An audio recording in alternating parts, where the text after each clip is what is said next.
Good morning, good evening everyone. Good evening everyone from Anvay. हंसता रहता हूँ तुझसे मिलकर क्यों आजकल बदले बदले हैं मेरे तेवर क्यों आजकल आंखें मेरी हर जगह ढूंढे तुझे बेवजह ये मैं हूँ या कोई और है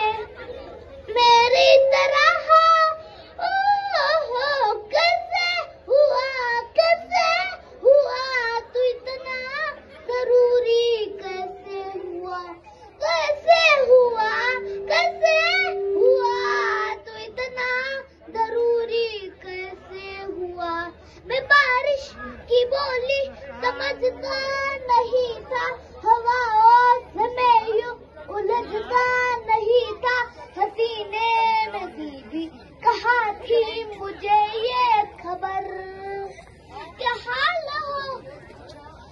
कहीं पे हो रात कहीं पे सवेरे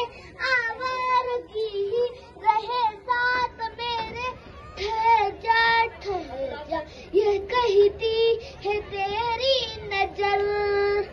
क्या हाल हो गया है ये मेरा आंखें मेरी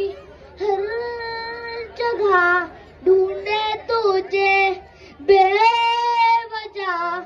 ये मैं हूँ या कोई और है मेरी तरह कैसे हुआ तू इतना जरूरी कैसे हुआ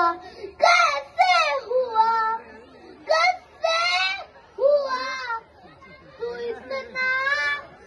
जरूरी कैसे हुआ wow very good second class అంట వావ్ వావ్ చెప్పట్లండి ఒకసారి ప్లీజ్ నిజంగా అందరూ గట్టిగా చెప్పట్లు కైసే సాంగ్ వీళ్ళ పేరెంట్స్ ఎక్కడున్నారో కానీ నిజంగా అండి మంచి సింగింగ్ నేర్పేయండి ఫ్యూచర్ లో ఆ హిందీ సింగర్ పేరు నాకు తెలియదు కానీ అద్భుతంగా అవుతాడండి వండర్ఫుల్ పేరెంట్స్ పైకి రావాలండి ప్లీజ్ వండర్ఫుల్ సింగర్ అండి ఈ వయసులో ఇంత నాలెడ్జ్ ఉంది సింగింగ్ మీద అంటే నాన్న గొంతు నొప్పి లేస్తుందా పెద్ద సింగర్ లేదు కదా బా సూపర్